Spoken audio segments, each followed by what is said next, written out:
ढूंढा ही करें सदर कयामत के सिपाही, वो किसको मिले जो तेरे दामन में छुपा हो। 2 साल पहले जुनूब हिंद से लॉकडाउन का जमाना था, जब एक कुत्ता भौंक रहा था हुजूर की शान में, नबी पाक सल्लल्लाहु ताला अलैहि वसल्लम की तौहीन कर रहा था, और उसकी तौहीन को कोई मुसलमान नहीं बर्दाश्त कर सकता, कोई नहीं बर्दाश्त कर सकता। जाहिर सी बात है, मेरी खुद की रात की नींदें उड़ी हुई थी। चंद नौजवान रोते हुए आए थे, कहा कि ये सुन नहीं सकते हम।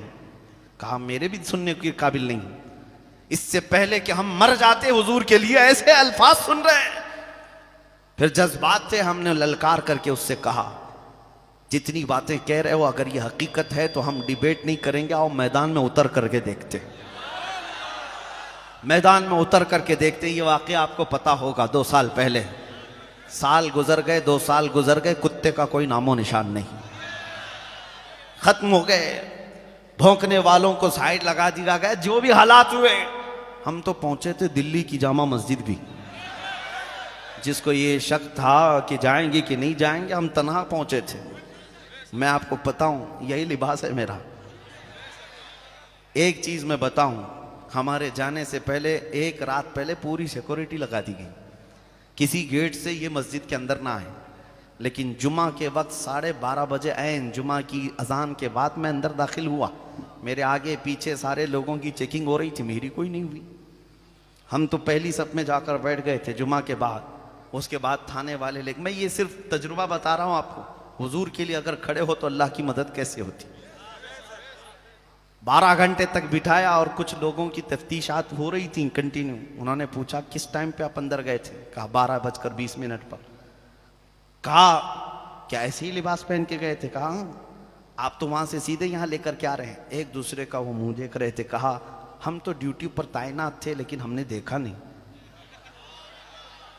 हम लोगों को एक दिन पहले फोटो भी भेजी गई थी और रोकने के लिए कहा भी गया था।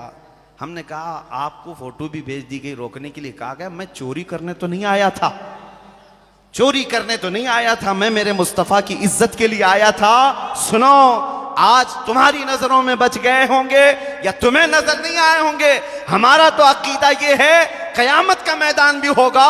ढूंढा ही करें सदर कयामत के सिपाही, ढूंढा ही करें सदर कयामत के सिपाही, वो किसको मिले जो तेरे दामन में छुपा हो।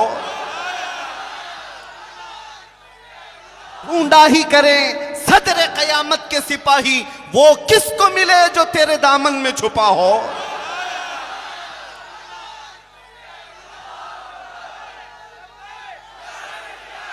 कोशिश करना तुम्हारा काम है, पाए तकमील तक पहुंचाना मेरे रब की शान है। 50 लोगों में पुकारी हुई वो हमारी आवाज थी, जिसको दुनिया के चप्पे चप्पे तक मौला ने पहुंचाया। लोग अगरचे ये समझते हैं कि सोशल मीडिया का दौर है इसलिए पहुंच गई होगी। सोशल मीडिया में हजारों लोग भरे हुए हैं, यही आवाज क्यों पहुंचाई गई? और भी हैं, ये आवाज क्यों पहुंचाई गई? मैं अपनी तारीफ के लिए नहीं कह रहा, दिल से जो बात निकलती है असर रखती है, पर नहीं ताकत परवाज मगर रखती है, उड़ करके जाएगी आवाज।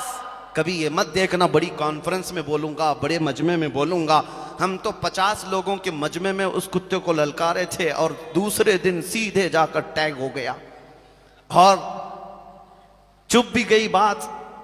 ऐसा लगने लगा कि हमने दुम पे पांव रख ही दिया, उछल कूद शुरू हो गई थी। आपको पता है, मैं ये तजुर्बा इसलिए अर्ज कर रहा हूं, कभी अपने आप को तन्हा महसूस मत करना।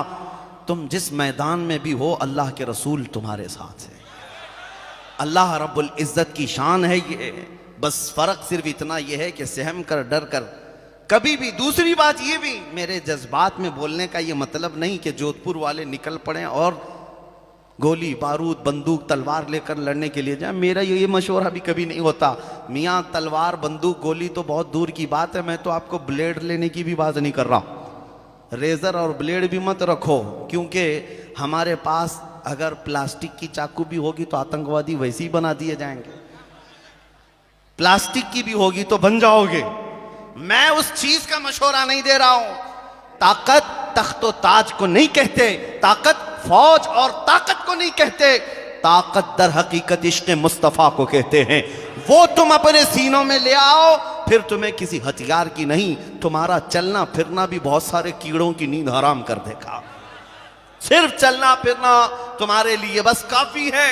मैं ये नहीं कहता कि तुम कोई सख्त तशद्दुद के मामलात करो, नहीं, हालात के एतबार से हम अमन के ख्वाह हैं।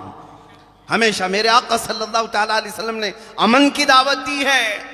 ये बात भी फरमाया मेरे आका ने, ला ततमन्नौ लिक़ा अदुबिकुम, कभी भी दुश्मन से जंग की तमन्ना मत रखना, लड़ने भिड़ने की तमन्ना मत रखना, कत्ल गारत की बातें मत करना।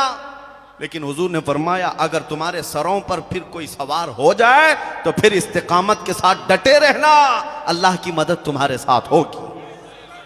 आज मैं आपसे यही कहना चाहता हूं, तुम तो कंप्रोमाइज कर लेते हो, लोगों को देखकर तुम्हारी टोपियां छुप गई, तुम्हारी दाढ़ियां खत्म हो गई, तुम सेकुलर बनने की कोशिश करते रह गए। तुम्हें ऐसा लगा कि मैं रख लूंगा तो लोग मुझे ताना देंगे, लोग मुझे मुल्ला जी कहेंगे, लोग मुझे दकियानुसी कहेंगे, ये पुराना आदमी हो गया, मौलाना लोगों के साथ हो गया। मेरे अजीजों, इस दुनिया के ताने से डर कर तुम अपने आप को बदल लिए। तुम्हें पता है ये दुनिया जिस दिन तुम मरोगे तुम्हारी कब्र पर 1 घंटा बैठने को भी तैयार नहीं होगी। मट्टी डाला और इधर निकल गया। उस कब्र की तन्हा रात में अगर कोई तुम्हारी कब्र में आता है तो आमिना का लाल तशरीफ लाता है, वो मोहम्मद अरबी सल्लल्लाहु तआला अलैहि वसल्लम की साथ आएगी।